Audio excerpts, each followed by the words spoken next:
Puji Tuhan, selamat malam Bapak Saudara, salam semuanya. Malam hari ini kita boleh berjumpa kembali dalam acara online discipleship. Malam hari ini kita akan membahas tema yang baru, ya. Setelah kita membahas tentang 2 tahapan iman, malam hari ini temanya adalah tentang keinginan. Wow, tentang keinginan. Nah, Bapak Saudara, kalau kita bicara tentang keinginan, ya, wah, kalau ditanya semuanya pasti punya keinginan, bukan? Ya, pengen kaya, pengen anaknya baik, ya, pengen sukses, ya, nggak ada yang pengen bangkrut, itu nggak ada, ya, pengen berhasil, ya, dan sebagainya. Nah, keinginan-keinginan itu begitu banyak sekali, ya. Tapi saudara, kita tahu sebenarnya awal ketika manusia itu diciptakan oleh Allah, ya. Allah itu sebenarnya mau manusia itu hanya punya satu keinginan. Keinginan apa? Untuk ngerti Tuhan dan jalankan agendanya Tuhan. Itu tok sebenarnya, ya. Tapi nggak dibuat seperti robot. Ya, ada orang bikin robot sehingga dia bisa kendalikan dari senternya, dari pusatnya begitu, atau sudah diprogram seperti itu, sehingga mau nggak mau, itu patung robot itu menjalankan agenda daripada program si pembuat robot itu. Tapi Allah memberikan free will, memberikan kehendak, ya. Nah, kemauan, kehendak di dalam diri manusia itu. Tapi kemauannya atau kehendaknya itu harusnya diarahkan kepada apa yang diinginkan oleh yang menciptakannya. Ya.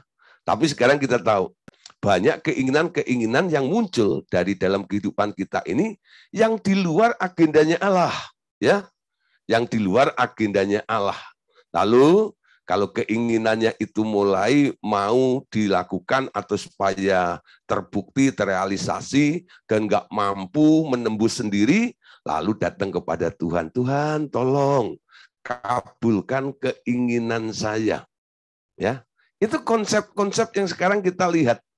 Selalu modusnya itu seperti itu. Saya punya keinginan, karena saya nggak mampu, saya butuh Tuhan. Sekali lagi ya. Saya punya keinginan karena saya tidak sanggup untuk membuktikan atau merealisasikan keinginan saya itu, saya butuh Tuhan. Ya, dengan kekuatan Tuhan, kiranya Tuhan boleh meloloskan atau membuat keinginan saya itu menjadi fakta. Ada buktinya, ada hasilnya. Nah, saudara, sekarang ya, kapan keinginan itu mulai keluar dari standar yang sudah Tuhan sebenarnya inginkan dalam kehidupan manusia itu? Nah, saudara, sejak masuknya dosa, Allah Bapa berkata begini, Aku memberitahu bahwa sejak manusia itu jatuh dalam dosa, karena injeksi, ya, perhatikan kata injeksi. Apa itu artinya injeksi? Sesuatu yang tadinya di luar, sekarang dimasukkan di dalam diri Anda. Itu namanya injeksi. Ya, sejak manusia jatuh dalam dosa, karena injeksi apa? Keinginan dari si iblis, yang mengakibatkan timbulnya keinginan memperoleh sesuatu yang dilarang. Sebenarnya dosa selalu memasuki hati semua orang melalui cara yang sama. Ya, nah saudara lihat sini ya, injeksi iblis itu adalah keinginan daripada si iblis yang ditaruh di dalam diri manusia sehingga manusia itu mulai punya keinginan yang sebenarnya dilarang. Ya. Kenapa? Karena semua yang bersumber dari daging itu tak pernah berkenan kepada Allah. Kalau nggak berkenan kepada Allah, berkenan kepada siapa? Hanya 2 pengendalinya. Ya. hanya iblis dengan Allah. Kalau Anda punya keinginan nggak berkenan kepada Allah, keinginanmu itu pasti disukai oleh yang satunya, yaitu si iblis. Ya, lah mungkin Bapak Saudara malam hari ini berpikir, Pak, supaya saya berhasil, supaya saya sukses, masa itu dari iblis? Apakah itu dari iblis? Saudara, bukan hasilnya, ya, tapi sumbernya itu yang harus kita waspadai. Kalau kita hanya menilai hasilnya, pasti Anda juga akan terkecoh. Kan kalau sukses itu baik, Tuhan sendiri mau kita sukses, Tuhan sendiri mau kita bahagia, Tuhan juga mau kita mengalami hidup dalam kelimpahan. Tapi ketika Anda sedang menuju kepada semua perkara keinginan-keinginan itu, siapa sebenarnya yang memunculkan pertama kali keinginan itu? Itu yang penting. Ya, jangan Anda hanya berpatokan pada hasilnya. Berapa kali atau sering kali saya ini gabung di dalam grup-grup WA, ya. Grup WA banyak hamba Tuhan, kadang-kadang ada kelompok-kelompok penginjil atau orang-orang yang suka berdebat ada di situ gitu. Nah, saya dimasukkan ke situ. Nah, saya hanya perhatikan kadang-kadang. Nanti kalau dibutuhkan kadang-kadang saya nongol sedikit gitu ya. Nah, tapi yang saya perhatikan begini. Apa sih yang menjadi bahan perdebatan mereka itu? Mereka itu mendebatkan sesuatu yang selalu hanya melihat dari segi hasilnya. Nanti kalau saya koreksi, tentang sumbernya, mereka nggak bisa terima. Ya, mereka nggak bisa terima. Pak, ini kan baik, ini kan begini, ini kan begitu, ini kan begitu. Nah, Anda hanya melihat dari sudut hasil, betul? Hasil daripada apa yang Anda inginkan itu. Ya, tapi kalau dikoreksi sumbernya siapa? Yang pengen itu siapa?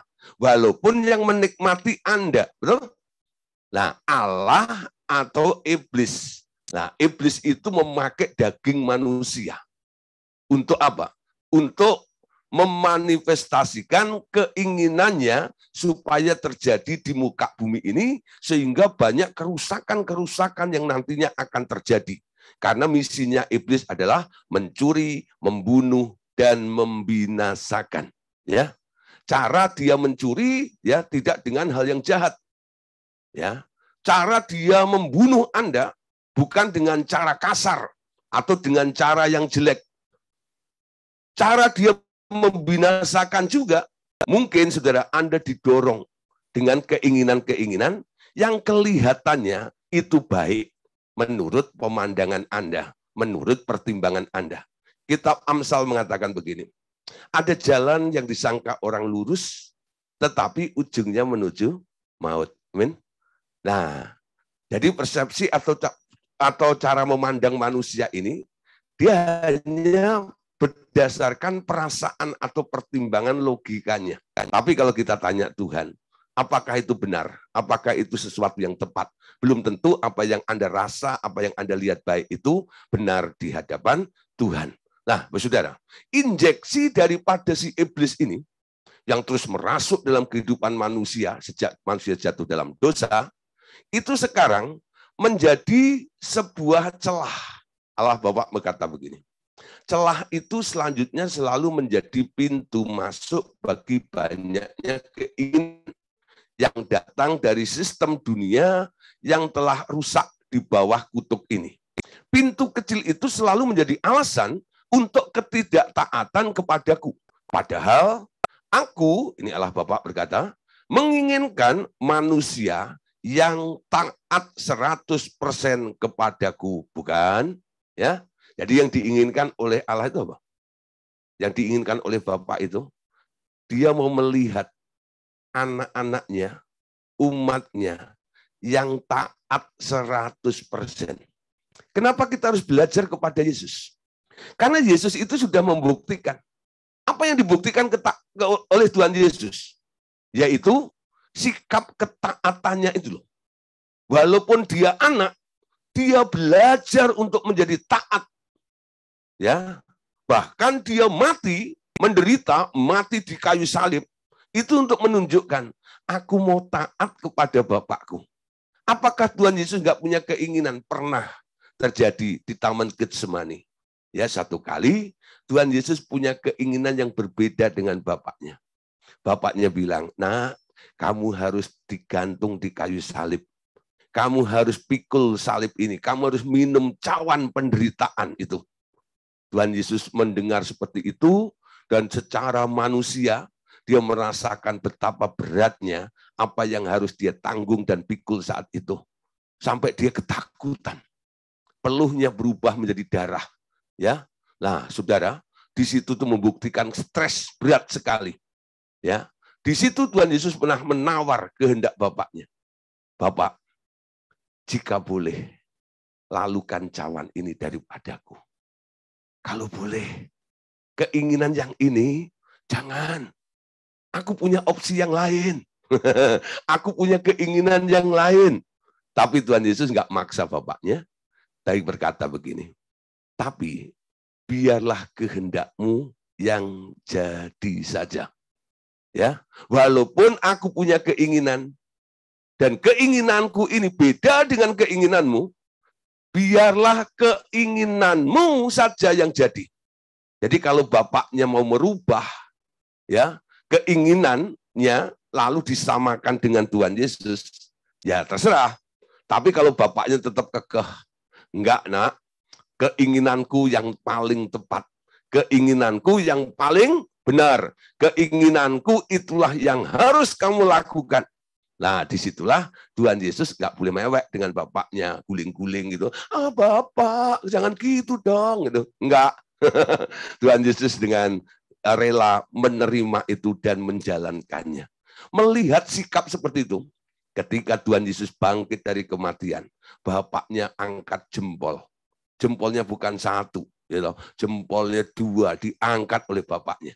Karena kamu taat, nak, maka aku beri nama di atas segala nama. Setiap lutut boleh bertelut dan setiap lidah boleh mengaku Yesus adalah Tuhan. Sekarang kita belajar kepada Yesus. Belajar apa? Belajar taat. Karena itu yang diinginkan oleh Bapa di dalam kehidupan kita. Dia mau melihat kita ini di hadapan Bapa memiliki nilai ketaatan 100%. Amin. 100% taat kepada kehendak Bapa itu. Nah, saudara, celah kecil itu yang disebut keinginan. Kalau Anda membaca bukunya Watchmeni, di situ Watchmeni itu memberi gambaran atau memberi ilustrasi tentang namanya celah. Diberi istilah rubah-rubah kecil. Ya. Nah, nanti Anda boleh cari di YouTube saya pernah membahas tentang rubah-rubah kecil.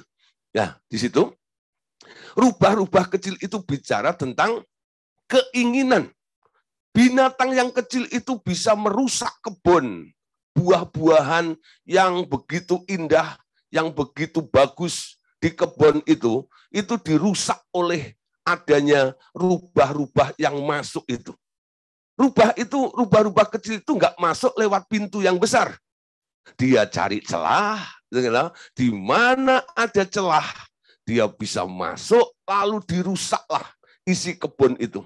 Sehingga ketika pemilik kebun itu datang, dia kaget. Buahnya sekarang rusak semuanya. Tanaman itu semua rusak semuanya.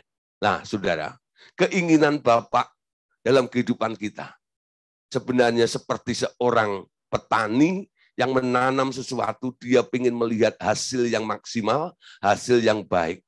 Tapi kalau ada rubah-rubah seperti itu, dan nanti kondisinya, keadaannya jadi rusak, kira-kira kalau Pak Tani itu bisa kecewa, Bapak juga begitu. Dia merasa, aduh ya, dia nggak puas dengan apa yang terjadi di dalam kehidupan kita ini. Nah, oleh sebab itu, Bapak Saudara, hati-hati. Pintu kecil itu harus selalu ditutup. Setiap hari Anda harus menjaga hati dan pikiranmu, jangan sampai muncul celah sedikit pun dalam kehidupan Anda. Beberapa orang yang sering datang untuk konseling karena adanya masalah-masalah dalam kehidupannya, akar dari persoalan itu sebenarnya apa? selalu saya cek di sini ini. Ada celahnya atau tidak? Ada celahnya atau tidak? Celahnya di mana? Kenapa terjadi sesuatu masalah dalam kehidupan orang ini? Nah, setelah kita coba cari tahu dari diri orang itu dan minta Roh Kudus untuk menyingkapkannya, kadang-kadang celahnya kadang-kadang sederhana. Ya. Kadang-kadang hanya marah. Ya. Orang marah harus dihukum. Marah itu celah. Ada orang yang kecewa. Ya, gara-gara dia kecewa, kecewa itu menjadi celah. Lalu orang yang kecewa itu keinginannya selalu pengen bales orang yang pernah melukai itu. Betul?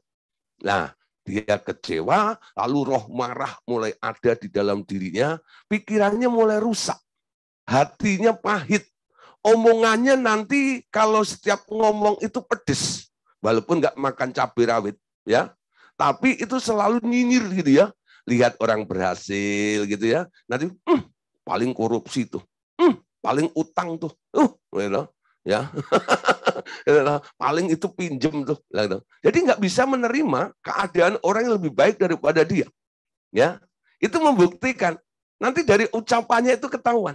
Jadi kalau saya kadang-kadang bergaul dengan beberapa orang, nanti kalau ucapannya selalu pedes dan nyindir-nyindir orang seperti itu, ini orang hatinya nggak beres tuh, ya, orang itu pasti bermasalah. Kenapa? Dia punya celah. Ketika dia punya celah, iblis punya hak, iblis punya kesempatan untuk intervensi lebih banyak, sehingga injeksi dosa itu dengan mudah masuk ke dalam diri orang tersebut. Amin. Ya, nah kadang-kadang emosinya tidak terkontrol dan sebagainya. Nah, saudara, pintu-pintu kecil itu menjadi masalah. Dulu saya pernah diminta untuk khotbah di sebuah gereja, ya. Pendetanya bilang begini, Pak, apa sih Pak sebenarnya sumber dari setiap masalah, segala masalah ini? Itu yang selalu menjadi sebuah pergumulan dalam kehidupan jemaat kami. Mereka selalu bertanya, kenapa kami ketimpa masalah? Dan sering kena masalah seperti itu. Nah, saat itu saya ambil satu tema. Ya, temanya adalah keinginan itu adalah sumber masalah manusia. Ketika manusia itu punya keinginan sendiri, bukan keinginan Allah yang dijalankan, manusia itu mulai bermasalah. Ya, mulai bermasalah. Ketika dia nurut sama Tuhan, dia nggak bermasalah. Ketika menjalankan keinginannya sendiri, masalah bergulir, terus terjadi, mewarnai kehidupannya. Oleh sebab itu, kadang-kadang saya menasihatkan kepada beberapa orang yang penuh dengan keinginan di dalam kehidupannya. Saya bilang, sudahin saja keinginanmu itu. Keinginanmu itu tak berguna sama sekali. Hanya keinginan Allah itu yang paling berarti, yang berguna di dalam kehidupan Anda. Mengadopsi keinginan Allah, lalu menggantikan keinginanmu dengan keinginan Allah, itu tidak ada ruginya. Nanti Anda akan lihat, keadaannya akan berubah menjadi lebih baik, menjadi lebih benar, dan engkau akan melihat jiwamu akan tenang karena melakukan kehendak Allah itu. Nah, saudara, pintu kecil yang terbuka itu menjadi lawanku terus-menerus, kata Allah Bapa. Ya, jadi Bapak mengatakan pintu kecil itu yang terbuka menjadi lawanku terus-menerus. Jadi karena adanya pintu kecil keinginan manusia itu sekarang banyak yang melawan Allah. Walaupun tidak pakai batu dilempar surga gitu, enggak ya. Melawan ketika Allah maunya Anda ke kanan, lalu Anda melawan. Enggak Tuhan, saya mau ke kiri. Ketika Tuhan mau Anda berhenti, tapi Anda pengen berjalan terus, ya, lalu Anda melawan. Enggak Tuhan, aku mau berjalan terus dan sebagainya. Itu namanya melawan. Ya, kenapa? Kehendak Allah Anda abaikan karena Anda punya keinginan yang harus Anda kerjakan. Nah, saudara, Pintu itu selalu memasukkan keinginan-keinginan yang berlawanan dengan kehendakku. Pintu kecil itu juga yang telah mengakibatkan anakku, yaitu Tuhan Yesus ya, kata Allah Bapa, harus mati di kayu salib.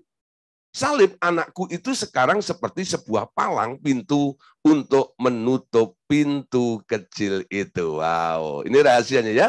Jadi pintu kecil itulah yang menyebabkan Tuhan Yesus harus mati di atas kayu salib. Ya. Nah, salib Tuhan Yesus sekarang menjadi sebuah palang untuk menutup pintu-pintu kecil itu. Kalau Anda percaya kepada salib Yesus, pengorbanan Tuhan Yesus, penebusan Tuhan Yesus di kayu salib itu, Anda harusnya juga rela. Rela apa? Bukan hanya dosamu diampuni, kesalahanmu dilupakan, tapi Anda juga harus rela. Pintu kecilmu dipalang dengan salib itu sehingga tidak ada pintu kecil sedikit pun yang ada di dalam kehidupan Anda. Amin. Nah, saudara, jadi percaya kepada Tuhan Yesus. Kenapa Tuhan Yesus disalib? Karena salib Tuhan Yesus sekarang untuk menutup pintu kecilmu itu. Artinya begini, ya, semua apa yang Anda butuhkan, Tuhan Yesus sudah berkata apa? Wes jangkep. Nah, itu bahasa roh. Sudah selesai. Sudah genap. Betul nggak ya? It's finished. Wes rampung. Ya.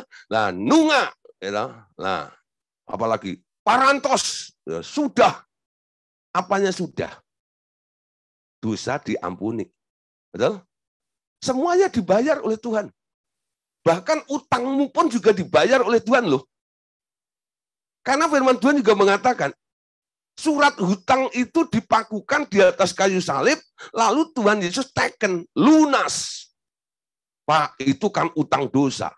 Nah, saudara, utang ya utang. Ya, utang dosa, utang duit pun, kalau Anda percaya kepada Tuhan Yesus juga mau bayarin loh. Ya, betul. Dengan caranya. Nggak percaya. Berapa kali orang-orang yang saya ubah mindset-nya, dan saya mulai kasih pengertian seperti ini, dan percaya bahwa Tuhan akan bayar utangnya. Jadi bayarin sama Tuhan. Bukan berarti duit turun dari surga, tidak. Ya, Tuhan memberkati dia sampai akhirnya utangnya lunas. Dengan waktu yang singkat, tidak terduga sesuai dengan apa yang dia bisa pikirkan. Sampai dia bilang, amazing, luar biasa Tuhan, ajaib Tuhan, kau sungguh heran. Amin.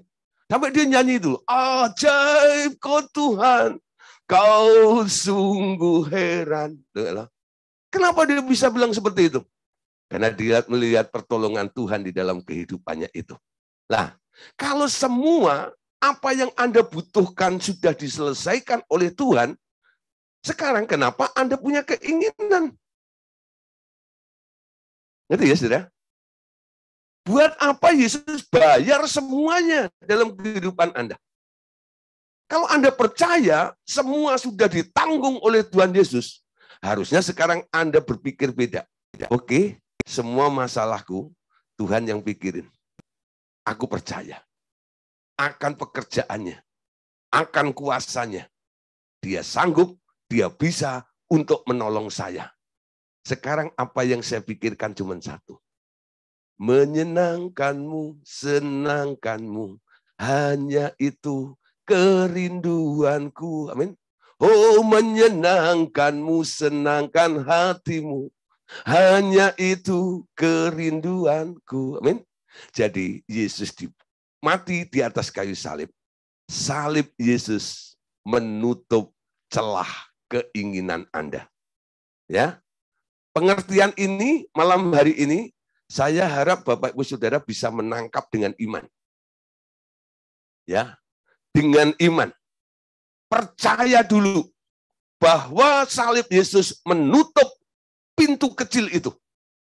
Menjadi palang yang menutup pintu kecilmu itu. Walaupun saat ini pikiranmu masih bergejolak. Tapi hatimu mulai mengaminkan dulu. Yes, aku percaya Tuhan. Semua yang engkau lakukan itu untuk saya. Amin. Nah, sekarang engkau telah menutup pintu kecil itu. Sekarang aku nggak mau bikin pintu yang baru. Pintu yang pernah terbuka. Karena saya percaya kepada Tuhan Yesus. Sekarang pintu itu sudah tertutup. Amin. Nah, saudara, sekarang kita lihat ya beberapa ayat yang menjadi peneguhan atau referensi atau pendukung dari apa yang saya jelaskan di atas tadi. Yang pertama, saudara ya, manusia itu mulai punya keinginan karena diinjeksi oleh si iblis. Kejadian 3 ayat yang ke-6. Coba lihat ayat ini. Kejadian 3 ayat yang ke-6. Perempuan itu melihat bahwa buah pohon itu baik untuk dimakan dan sedap kelihatannya. Lagi pula, pohon itu menarik hati karena memberi pengertian. Lalu ia mengambil dari buahnya dan dimakannya. Dan diberikannya juga kepada suaminya yang bersama-sama dengan dia. Dan suaminya pun memakannya. Perhatikan yang di headlight ini ya. Pohon itu menarik hati karena memberi pengertian. Siapa yang ngomong? Yang ngomong si iblis. Digiring ya dengan opini. Ketika manusia itu mengutip firman, firman itu diputar balikkan. Sehingga manusia itu mulai bimbang dengan firman. Ya. Nah, iblis terus menginjeksi terus. Ya, enggak, kamu enggak akan mati. Kamu akan menjadi seperti Allah. Bahkan buah itu akan memberikan pengertian kepadamu sehingga kamu akan menjadi sama seperti Allah nantinya. Tahu tentang hal yang baik dan yang jahat itu. Nah, karena pohon atau buah pohon itu sangat menarik. Bukan bentuknya, tapi khasiatnya. Kalau aku makan buah itu, nanti aku akan jadi seperti Allah, tahu tentang hal baik dan jahat. Nah, saudara, dari situ iblis berhasil menginjeksi manusia. Sehingga manusia pengen, bukan? Aku pengen. Kalau boleh, kapan bisa makan buah pengetahuan tentang hal baik dan jahat itu. Buah itu sangat menarik. Apa yang Anda inginkan pasti sesuatu yang menarik, bukan? Ya. Apa yang Anda inginkan sesuatu yang menarik. Anda lihat tetangga Anda beli TV 90 inch, wah, nggak perlu ke bioskop lagi nih. Lalu Anda lihat, wah, bagus ya, wah, pengen. Walaupun belum bisa beli, tapi sudah pengen dulu ya. Nah, coba saudara, kalau Anda pengen, Anda belum mampu membeli, tapi keinginan itu terus menggoda dalam kehidupan Anda. Karena TV 90 inch itu sangat menarik hidup Anda. Apa yang terjadi? Anda akan berupaya dengan berbagai macam cara untuk supaya Anda punya TV yang sama gedenya itu. Kalau perlu yang lebih besar daripada itu. Nah, apa yang Anda lakukan? Kredit, ya, cari utangan ke sana kemari, ya. Nah, itu upaya manusia didorong dari keinginan karena dia melihat sesuatu yang pernah dilihat dan dirasa itu sangat menarik. Jadi Alkitab tadi mengatakan, ya, lagi pula pohon itu menarik hati karena memberi pengertian. Lalu ia mengambil dari buahnya dan dimakannya dan diberikannya juga kepada suaminya yang bersama-sama dengan dia. Amin. Hati-hati, waspadai injeksi daripada si iblis. Walaupun itu hal yang sangat menarik. Tapi kita tahu, itu jerat yang membuat akhirnya manusia menyesal sekali. Karena apa? Dia sudah terlanjur makan buah pengetahuan baik dan jahat itu. Dia pengen makan buah kehidupan. Ternyata di situ sudah dijaga dengan 2 kerub. manusia tak boleh lagi mendekat pada buah pohon kehidupan itu. Ya, manusia diusir dari Taman Eden itu, jauh daripada Allah, mengalami mati alias disconnection dengan Allah, putus hubungan dengan Allah. Itu sesuatu yang sangat disesali oleh Adam saat itu. Dan ada rasa bersalah, ada rasa malu, ada rasa tak layak, ada rasa berdosa, sehingga ketika Allah datang pada hari sejuk, manusia itu bukan mendekat, tapi menjauh, jauh, jauh, gitu ya. Semakin jauh. Allah sampai berteriak, Adam, Adam, di manakah engkau? Aku sembunyi, Tuhan. Kenapa engkau sembunyi? Aku telanjang. Siapa yang bilang kamu telanjang? Apakah kamu telah memakan buah itu? Lalu mulai menyalahkan satu dengan yang lainnya. Iblis, perempuan itu. Ya, si Adam bilang itu. Ya, perempuan ditanya, kenapa engkau makan itu? Iblis. Lalu iblis ditanya oleh Tuhan. Ya, karena nggak ada lagi yang dijadiin kambing hitam, adanya cuma kambing putih. Si iblis akhirnya bilang, ya, aku memang mau manusia itu mengikuti keinginanku. Aku berhasil menipu manusia. Aku berhasil mengelabui manusia. Sampai manusia sekarang punya keinginan di luar keinginan Allah. Arti? Amin? Nah, saudara, injeksi iblis itu punya khasiat. Khasiat apa? Untuk memperdaya manusia. Ketika tipu dayanya berhasil, diinjeksikan kepada manusia. Manusia itu sekarang akan diwarnai dengan banyak keinginan di dalam kehidupannya itu. Mari kita lihat dalam Kejadian 3 ayat 13-nya ya. Kemudian berfirmanlah Tuhan Allah kepada perempuan itu, apakah yang telah kau perbuat ini? Berarti kan perempuan ini berkata gini, jawab perempuan itu, ular itu yang memperdayakan aku, maka ku makan. Ya, jadi banyak orang melakukan apa yang di luar agendanya Tuhan karena diperdaya oleh iblis, diinjeksi dengan keinginannya. Injeksinya bukan perkara-perkara yang menakutkan, menyeramkan, tidak. Anda didorong, Anda ditarik kepada perkara-perkara yang sangat menarik hati Anda. Hal-hal yang sangat menguntungkan kelihatannya. Tapi saudara, apa yang dipandang untung yang bersumber dari iblis itu akan membuat Anda jauh dari Tuhan. Jauh dari kehendak Allah di dalam kehidupan Anda. Jadi kalau Anda mau melakukan sesuatu, coba pagari keinginanmu dengan Anda tanya Tuhan dulu, Tuhan, boleh enggak aku melakukan bisnis ini? Boleh tidak Tuhan? Aku melakukan ini dan itu. Kalau orang cari pasangan, boleh enggak Tuhan aku menikah dengan orang itu? Apakah itu tudungku? Apakah itu tulang rusukku? Jangan sampai aku dapat tulang jempol Tuhan. Kalau tanggal 1 dia selalu jempolin saya. Ya, good. Karena gajian. Ya. Nanti kalau pas nggak punya duit, ada uang abang disayang, nggak ada uang abang ditendang. Nah, dapat istri yang metrek. Nah, jadi jangan sampai terjadi hal seperti itu ya. Nah, oleh sebab itu, tanya Tuhan dalam segala perkara ini. Jangan sampai Anda diperdayakan oleh si iblis. Bisakah manusia ini tidak diperdayakan oleh iblis? Sebenarnya bisa. Kejadian 4 ayat 7. Mari kita lihat ya. Kejadian 4 ayat yang ke-7. Ini kisah dari anaknya Adam. Ya. Satu kali ada peristiwa ya. Kain itu membunuh Habel. Ya. Karena dia iri kepada Habel. Karena persembahannya tidak diterima.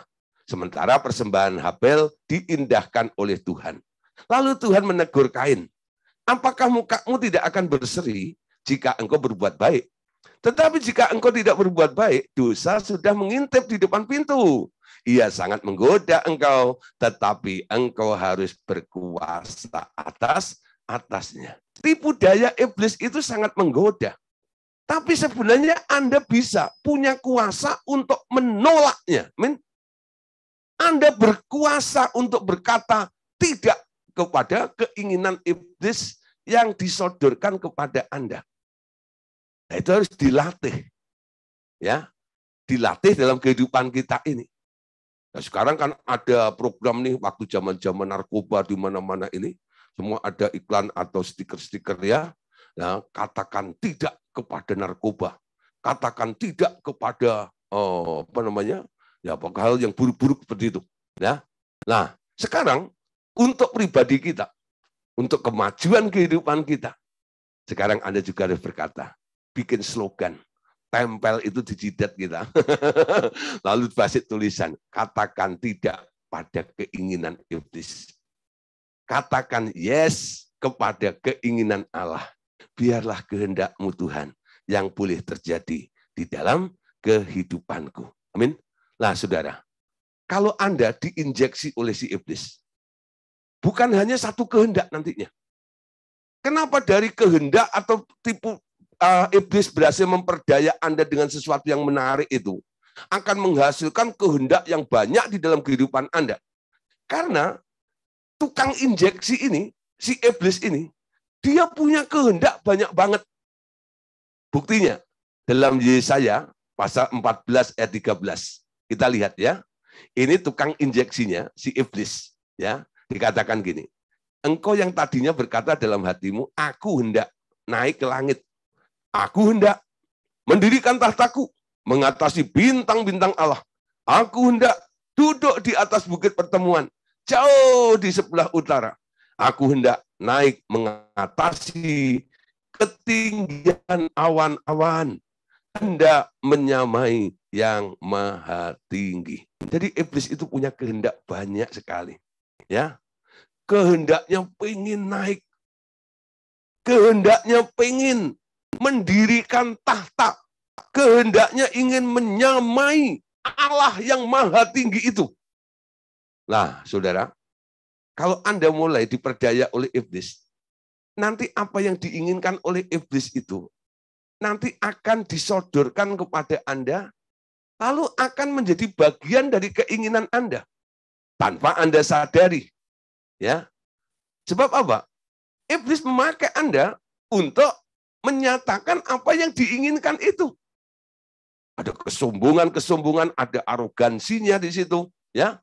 Nah, bahkan ingin bersaing dengan Allah, menyamai Allah.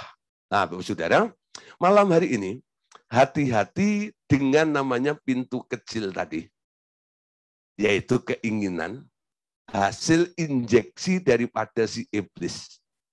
Anda boleh berdoa begini, Tuhan Yesus, terima kasih Engkau telah menebus aku. Sekarang, biarlah salib-Mu menutup pintu kecil yang ada di dalam hati dan pikiranku. Ya, dengan sadar, dengan pengertian yang benar, dengan ngerti maksud kebenaran ini, apa yang Anda katakan. Coba katakan seperti itu. Ada orang bergumul terus ya sampai berdoa puasa karena dia nggak tahan. Setiap hari kenapa keinginan-keinginan yang jahat yang muncul seperti itu dalam dirinya itu. Ya. Nah, sekarang Anda tak perlu sampai berjuang seperti itu untuk menutup pintu kecil di dalam dirimu itu. Cukup mempercayai penebusan Yesus. Saya thank you aja sama Yesus. Terima kasih Tuhan Yesus.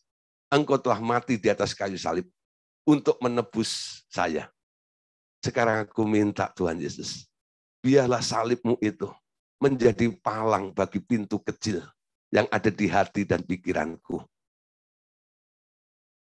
Supaya iblis tidak bisa intervensi, menginjeksi lagi dalam kehidupanku. Dan aku akan melakukan apa yang ingin Engkau kerjakan di dalam kehidupan kita ini. Amin. Nah, saudara, sekarang kita lihat ya. Jadi, sekarang ada dua pintu di dalam hati Anda. Ya, ada dua pintu di dalam hati. Jadi setelah Hawa membuka pintu untuk mendengar tipu daya iblis itu, hati manusia seperti mempunyai pintu masuk yang selalu terbuka untuk mendengar tipu daya si iblis atau sistem di luarnya.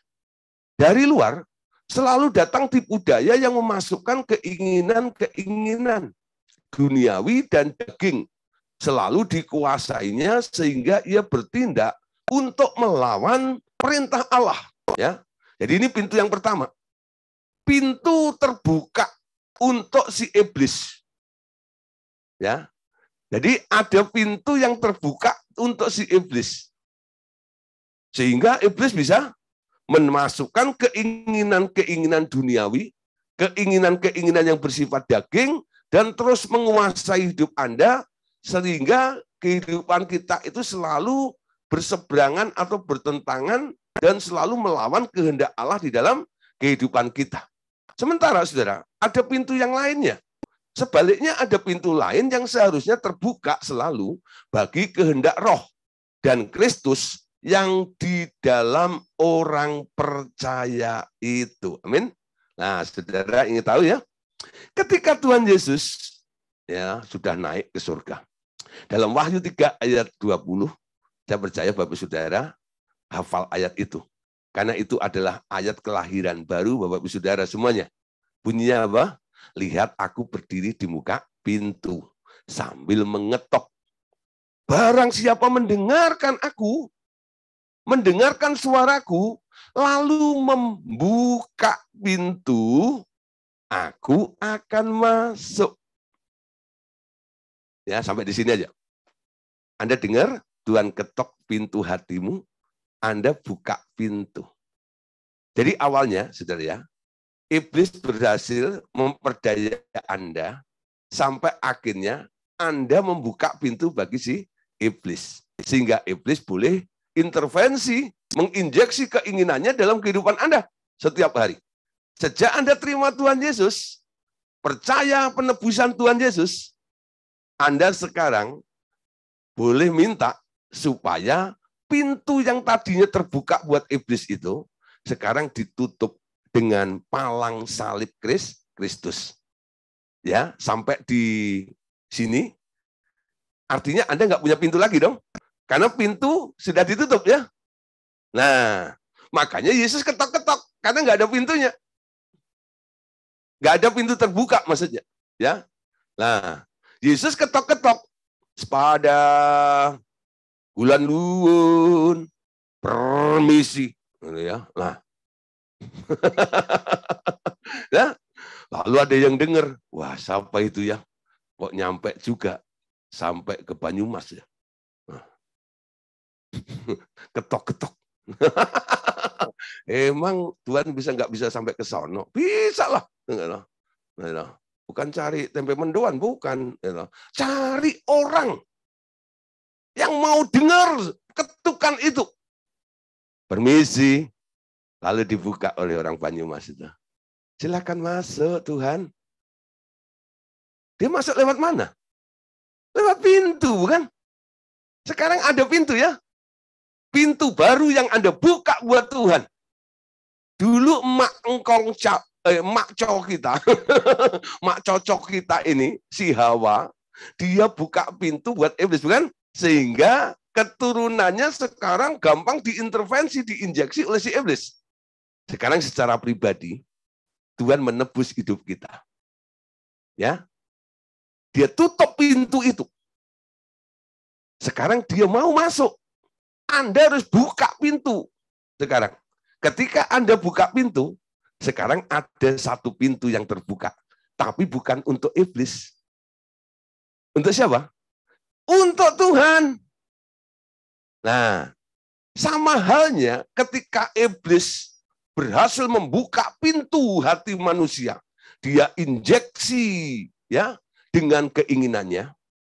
Sekarang Tuhan Yesus sama. Ketika masuk ke dalam hatimu, Anda juga akan diinjeksi dengan keinginan Yesus. Amin. Nangkep nggak maksud saya, saudara? Nangkep nggak? Sampai di sini. Ini persoalan pintu loh ya. Pintu yang disebut pintu kecil itu, yang lama pintu pertama sudah ditutup dengan palang salib Yesus. Sekarang Anda boleh buka pintu untuk Tuhan Yesus. Kalau dulu, ya, pintu yang pertama itu, si iblis yang masuk menginjeksi Anda dengan keinginan-keinginannya. Sekarang Yesus yang masuk ke dalam Anda, dengan pintu yang kedua itu, Yesus juga akan menginjeksi Anda dengan keinginan-keinginan Dia. Supaya keinginan yang muncul dalam kehidupanmu sekarang boleh sama dengan apa yang diingini oleh Yesus. Dan Yesus itu adalah telah menunjukkan menjadi anak yang belajar taat 100% kepada Bapaknya. Kalau keinginan Yesus Anda adopsi dalam hidupmu, Anda terima, kira-kira Anda bisa nggak nanti menjadi manusia yang taat 100% seperti Yesus? Harusnya bisa. Betul? Karena Anda sudah dimodalin. Ya. Nah, Saudara, sekarang 1 Yohanes 2 ayat 16 sampai 17. 1 Yohanes 2 ayat 16 sampai 17. Sebab semua yang ada di dalam dunia, yaitu keinginan daging, ya, keinginan daging dan keinginan mata, serta keangkuhan hidup tidak berasal dari melainkan dari dunia. Dan dunia ini sedang lenyap oleh keinginannya. Dunia ini sedang lenyap oleh keinginannya, ya. Nah, tetapi orang yang melakukan kehendak Allah tetap hidup selama-lamanya. Oke? Jadi keinginan iblis itu ada yang di daging dan keinginan mata manusia serta keangkuhan hidup. Itu seperti yang tadi loh, aku pengen naik, aku pengen menyamai yang maha tinggi. Nah itu dicakup dalam daging, bunyinya seperti ini. Dan itu tidak berasal dari Bapa, melainkan dari dunia. Nah, dunia ini kerajaan yang dibangun oleh si iblis. Nah, ketika Anda mulai menginginkan apa yang diinginkan oleh dunia, Anda menginginkan sesuai dengan apa yang ada di dalam pikiran si rajanya dunia ini. Yang tak lain tak bukan adalah si iblis itu. Nah, Saudara, dunia ini sedang lenyap dengan keinginannya. Tapi orang yang melakukan kehendak Allah tetap hidup untuk selama-lamanya. Belajar sekarang. Yesus yang ada di dalam hati Anda ini, Anda harus ajak kongko. Ya, ngobrol. Tuhan Yesus, coba nih. Ngobrol dengan Tuhan Yesus itu enggak jauh-jauh. Dia ada di dalam hatimu. Tepuk dadamu itu, lalu mulai sebut namanya. Tuhan Yesus. Apa yang engkau rasakan? Apa yang sedang engkau pikirkan? Apa yang sedang engkau ingin lakukan? Itu jarang sekali ya, diucapkan atau diungkapkan oleh orang-orang yang mengundang Yesus masuk dalam hatinya. Yesus yang ada di dalam hatinya itu hanya dijadikan andalan di dalam hidupnya. Yesuslah andalanku. Kalau Anda punya masalah berat, masalah gini, kalau Tuhan Yesus, gitu ya. Lah, hanya dijadikan seperti itu. Nggak pernah Anda nanya tentang keinginan perasaan dari Tuhan Yesus itu. Dia mau melakukan sesuatu loh dalam kehidupan Anda itu. Beri dia otoritas. Tuhan, engkau yang ada di dalam hatiku, silahkan engkau memerintah penuh di dalam hidupku ini. Berdaulatlah di dalam hidupku ini. Perintah aku Tuhan, ya. Ini beda dengan yang paksakan aku, nanti beda, ya. Yang kemarin tuh, ya. Jadi Anda mulai perintah aku Tuhan. Anda mulai rela untuk diperintah oleh Tuhan. Ketika Anda punya hati yang rela untuk diperintah oleh Tuhan, kehendak Allah itu tiap hari akan dinyatakan dalam kehidupan Anda. Sehingga Anda tidak terus mengejar hamba-hamba Tuhan untuk didoain. Tolong Pak, ya tanyakan sama Tuhan. Apa kehendak Tuhan di dalam diri saya itu apa? Siapa yang masih pengen didoain atau ngejar-ngejar hamba Tuhan yang powerful, lalu minta supaya Tuhan itu menyatakan lewat hamba Tuhan itu tentang kehendaknya di dalam diri Anda. Ada nggak? Berhenti kejar hamba-hamba Tuhan seperti itu. Tuhan Yesus nggak jauh. Tuhan Yesus ada di dalam hatimu. Cuman hari ini Tuhan Yesus Anda anggurin, ya, tidak pernah Anda sapa di dalam hidup Anda ini. Tidak pernah Anda libatkan dalam hidup Anda ini. Biarkan dia berdaulat, dia yang take over, ambil alih di dalam kehidupan Anda, nanti kehendaknya akan dinyatakan. Anda akan dapat dorongan, atau muncul dalam pikiran Anda, dia berbicara, ya, aku mau begini, aku mau begitu. Tapi itu bukan Doraemon, bukan. Itu Tuhan Yesus nanti. Kalau dia Anda ajak ngomong, amin. Tapi kalau Yesus nggak pernah Anda ajak ngomong, yang ada dalam diri Anda, lalu muncul banyak keinginan, itu pasti si Doraemon. Aku ingin begini, aku ingin begitu, banyak banget keinginannya. Nah, tapi kalau keinginan Tuhan apa? Walaupun aneka ragam keinginannya, tujuannya cuma satu. Memuliakan Bapaknya. Menguntungkan kerajaan surga. Amin. Menyenangkan hati Bapa itu. Sehingga setiap hari Anda akan melihat, ku pandang wajahmu, tersenyum penuh kasih. Amin. Kenapa? Anda setiap hari melakukan agenda surga. Melalui ide gagasan Yesus yang ada di dalam diri Anda, yang sekarang menjadi keinginan Anda itu, Anda sedang melakukan keinginan Bapa itu. Ketika Anda melakukan kehendak Bapakmu, Bapakmu akan tersenyum. Amin. Engkau setiap hari akan melihat Bapakmu tersenyum. Banyak orang itu kadang-kadang melihat Bapak itu di surga atau persepsinya tentang Bapak itu. Bapak itu seperti kakek tua yang duduk di kursi goyang gitu, sambil pegang tongkat sama cambuk gitu ya. Nanti kalau saya salah, sampai saya berlaku salah, saya akan dicambuk nanti. Ya. Jadi memandang Bapak seperti itu. Enggak, saudara. Bapak sedang menilai mana anak-anaknya yang taat dan mana anak-anaknya yang sedang tidak taat.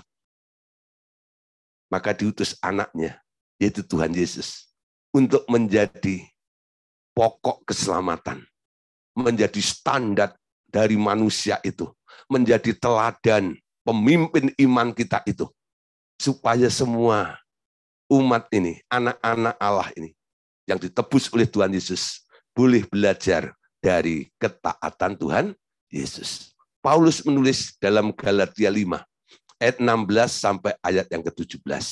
Ya, ayatnya sama ini, 16-17.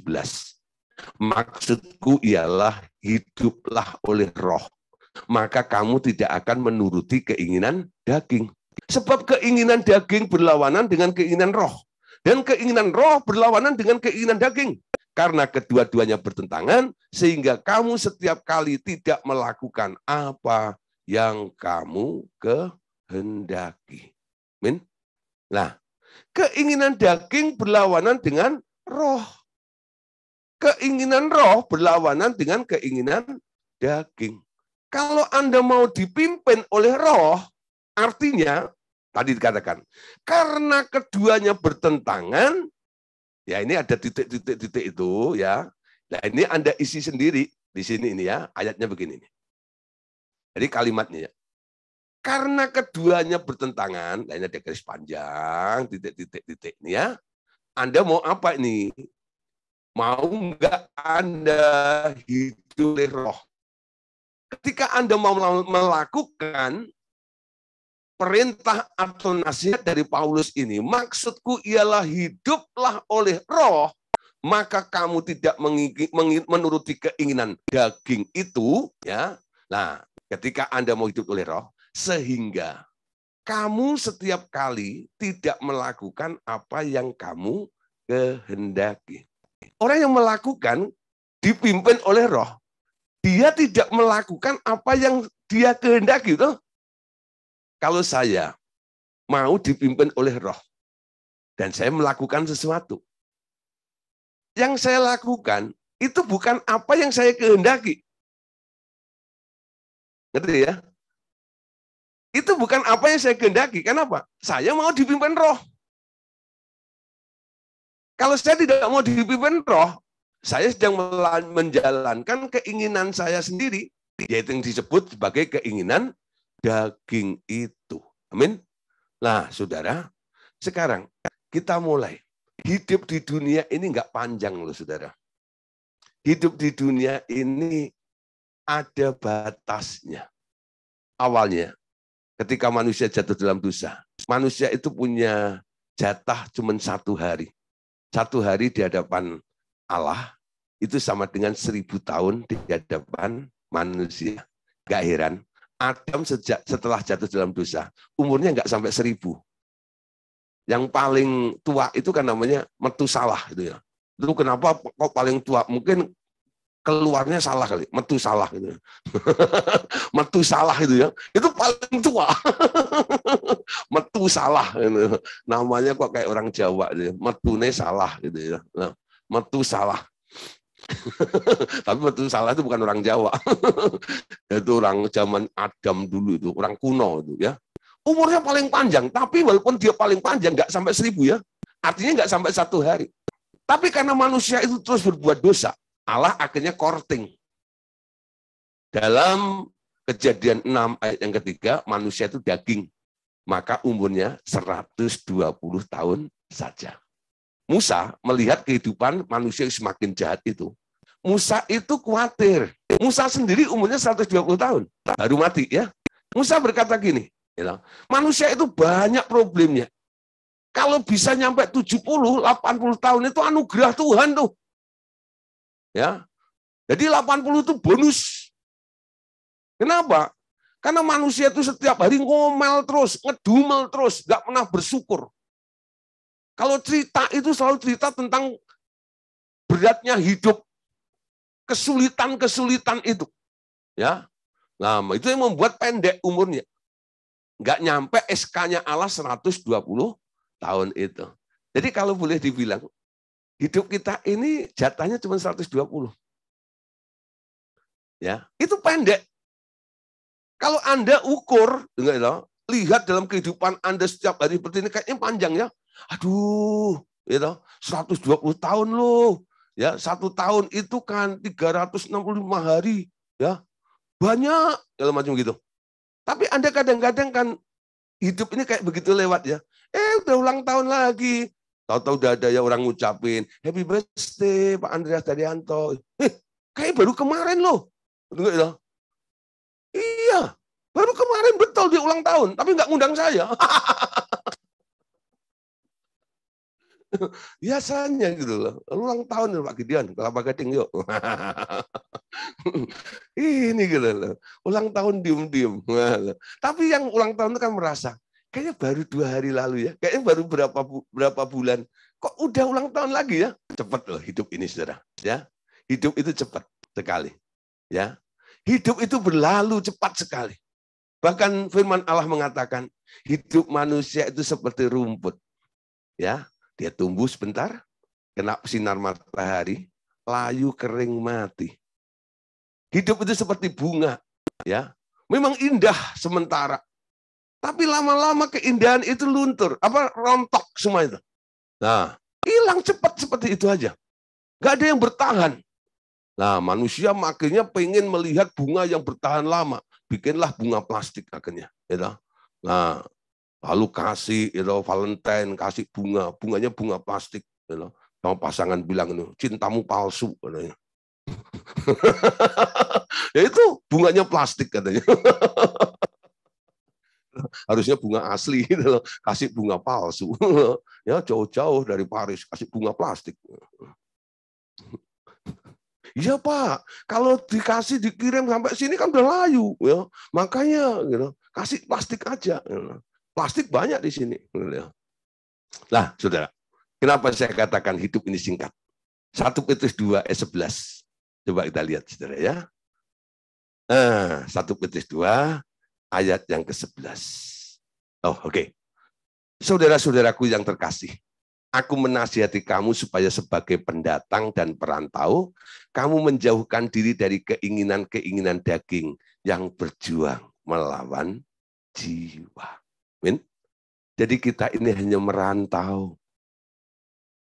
Di dunia ini bukan tempat kita. Kalau sudah selesai jatah yang diberikan oleh Allah, Bapakmu akan panggil, pulang nak. Makanya orang meninggal selalu dikasih tahu, ya, telah berpulang ke rumah Bapak. Pulang. Anda akan pulang. Nggak terus tinggal di dunia ini.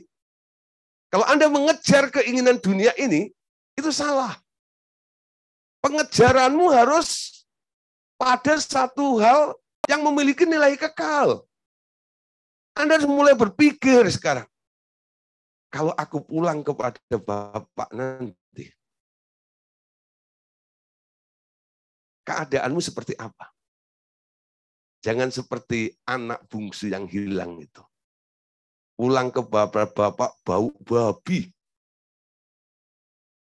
Ya, kenapa dia bau babi? Gara-gara mengejar kesenangan dunia. Habis di situ, dihajar dunia, mentok ke kandang babi. Pulang kepada bapaknya bau babi. Amin. Ayo saudara, tunjukkan ketika Anda pulang nanti. Anda berbau harum di hadapan Tuhan. Amin. Banyak reward, banyak prestasi yang boleh Anda persembahkan kepada Tuhan. Bukan Anda berkata, Tuhan terima aku apa adanya Tuhan. Aku yang penuh dengan cacat celah ini. Gitu ya. Loh. Aku udah capek Tuhan mengejar dunia ini. Gitu. Nah, biasanya baru sadar kalau sudah di ICU. Ya loh. Di rumah sakit paling banyak. Orang baru sadar, butuh Tuhan, mencari Tuhan. Sekarang kita harus sadar malam hari ini. Anda harus cari Tuhan, bukan cari dunia. Amin. Kita hidup hanya merantau di dunia ini. Satu hari Anda harus pulang, balik kepada Dia. Lakukan kehendak Allah. Kalau Anda melakukan kehendak Allah, ada nilainya. Dan itu bisa Anda bawa nanti waktu pulang. Dan Bapakmu senang. Dia melihat. Coba nanti ya. Yuk kita lihat. Ketika kita menghadap Bapak kita sama-sama nanti. Bajumu baju apa? Jangan sampai Anda pakai baju rombeng. Sobek sana, sobek sini. Itu ya. Nah, mulai. Pakai, persiapkan. Baju bicara tentang perbuatan orang-orang baik. Betul? Apa yang Anda perbuat? Keinginan apa? Keinginan siapa yang sedang Anda kerjakan hari-hari ini?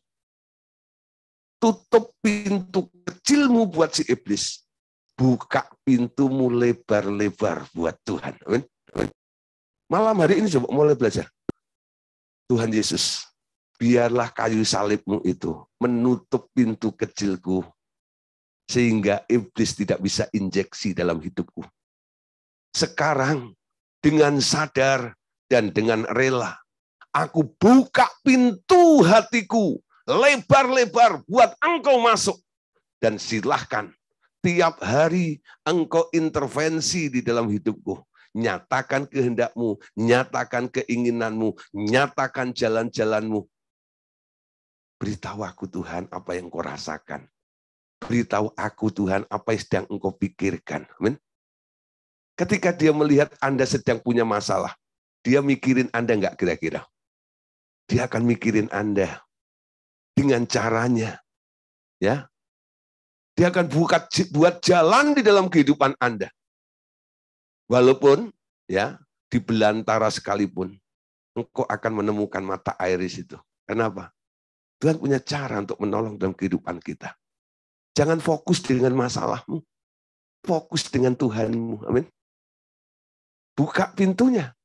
Fokus dengan Tuhan itu bukan hanya menanti pertolongannya tok. Fokus dengan Tuhan untuk mengetahui kehendaknya di dalam hidup Anda. Ya. Sehingga, Bapak Saudara, ya, kehendak Allah itu harus terjadi di dalam kehidupan kita. Amin. Jadilah kehendakmu di bumi. Ya. Kehendakmu di bumimu. Nah, dari semula, memang manusia itu dijadikan menurut rencana Tuhan dan untuk kepentingan dia sendiri. Tetapi kehendak bebas telah diberikannya kepada manusia. Setelah kekuasaan di atas bumi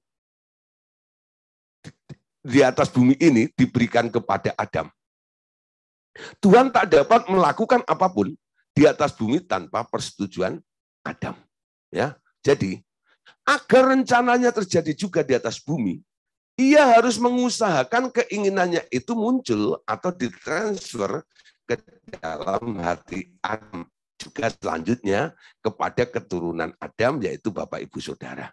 Ketika lihat keinginan Tuhanlah yang hendak memberi jodoh kepada Adam, ya, kita lihat keinginan Tuhanlah yang hendak memberikan jodoh kepada Adam.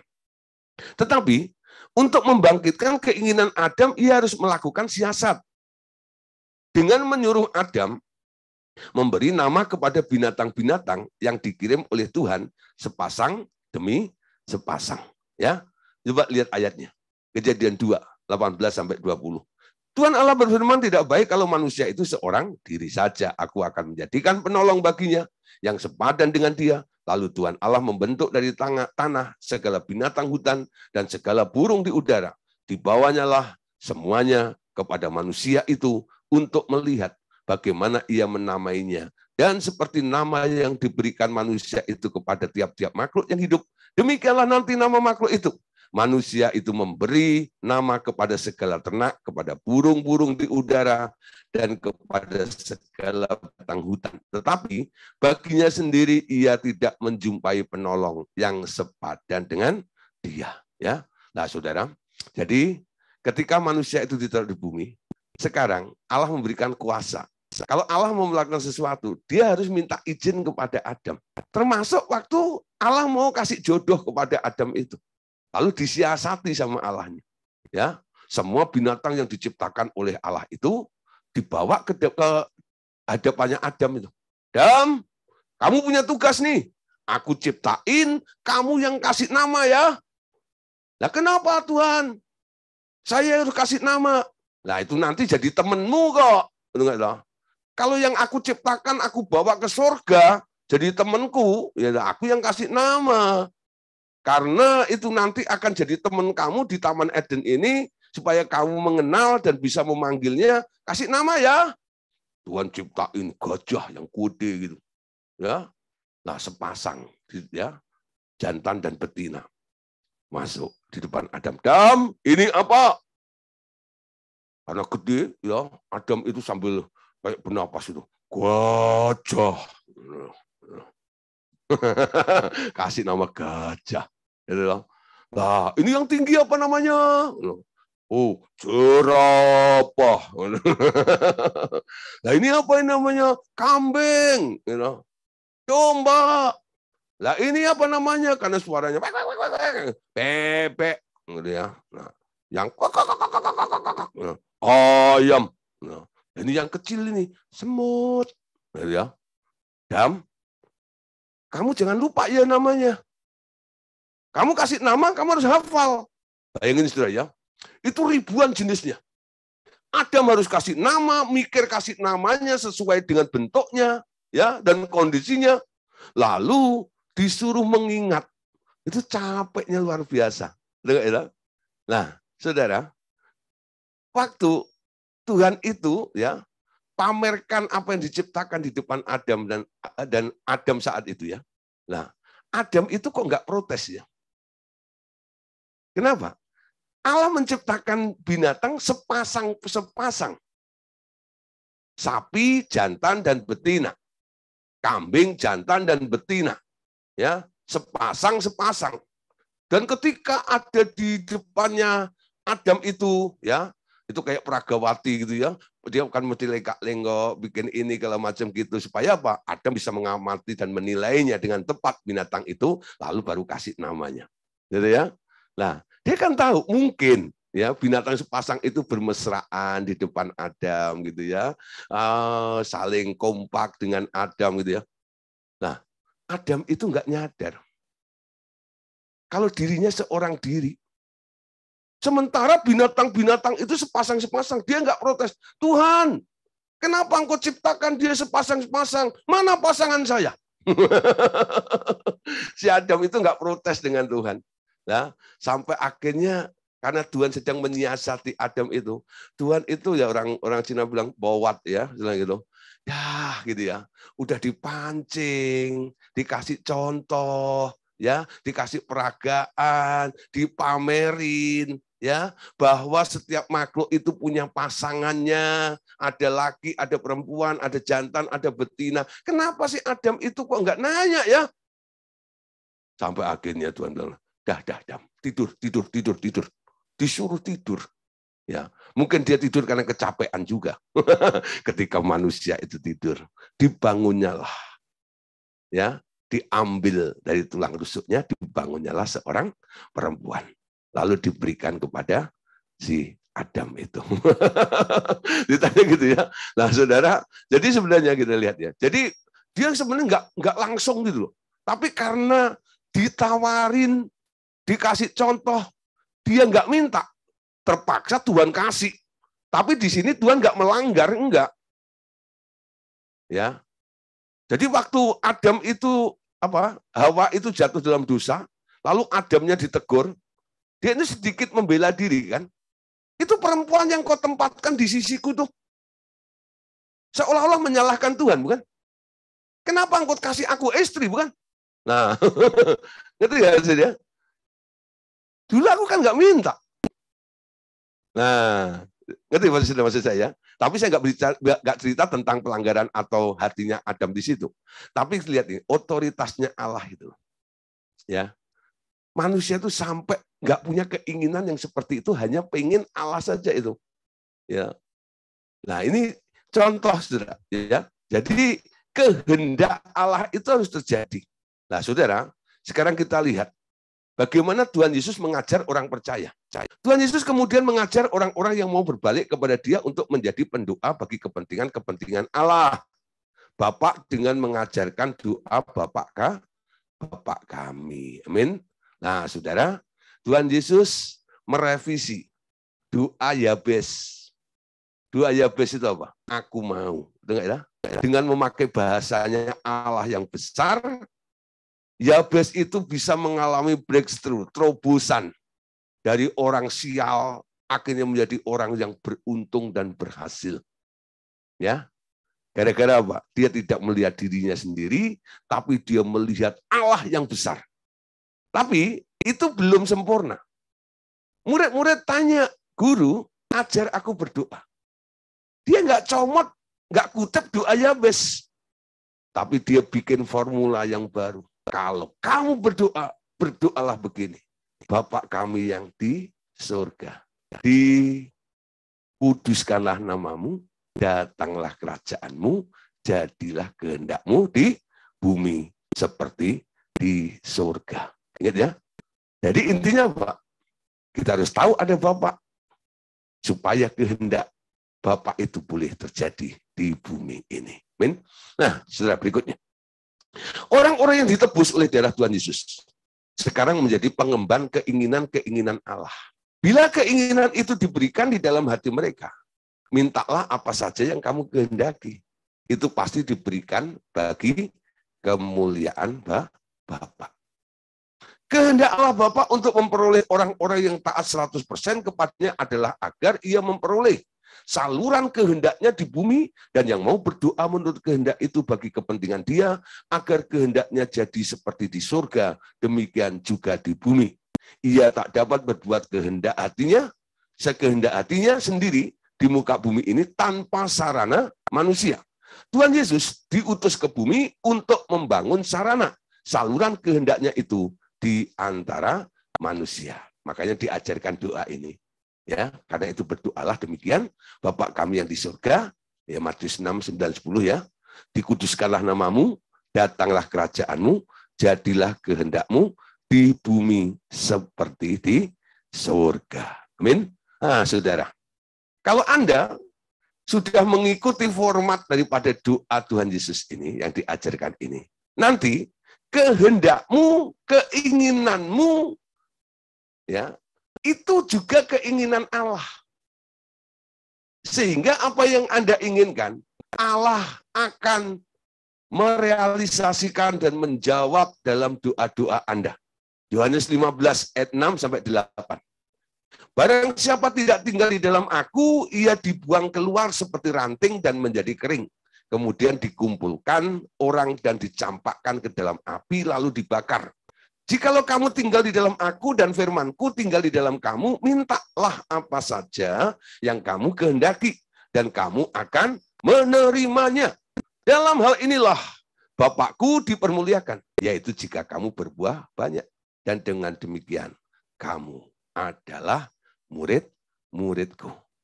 Banyak orang kadang-kadang memperkosa ayat ini, ya, atau memaksakan ayat ini. Ini ayat nih ya. Jikalau kamu tinggal di dalam aku dan firmanku tinggal di dalam kamu, mintalah apa saja yang kamu kehendaki dan kamu akan menerimanya.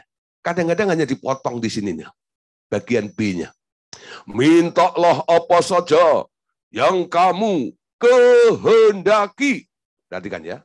Mintalah apa saja yang kamu kehendaki dan kamu akan menerimanya.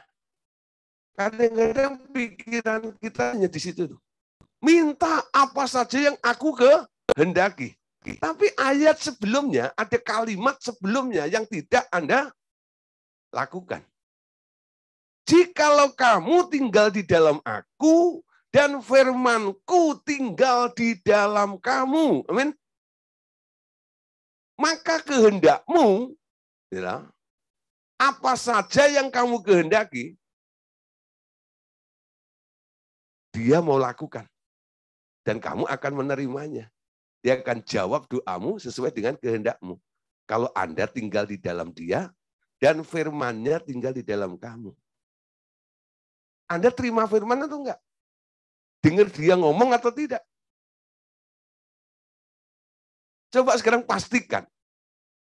Apa yang sedang Anda ingini, yang menjadi kehendak Anda malam hari ini, pastikan itu karena Tuhan bilang. Tuhan yang pengen.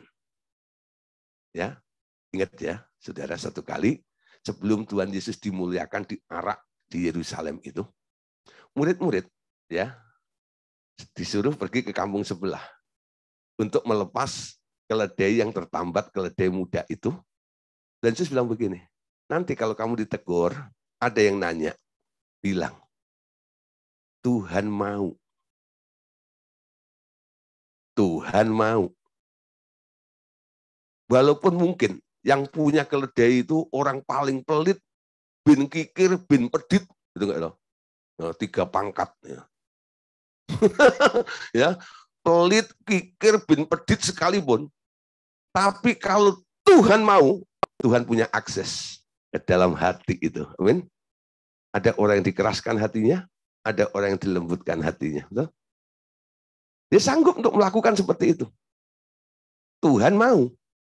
Apakah kehendakmu yang Anda bawa kepada Tuhan dalam doamu itu kemauan Tuhan atau kemauanmu sendiri?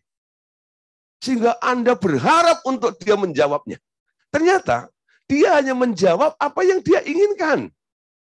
Tujuannya supaya Bapakmu yang di surga dimuliakan dengan apa yang menjadi jawaban doa di dalam kehidupan Anda itu. Amin.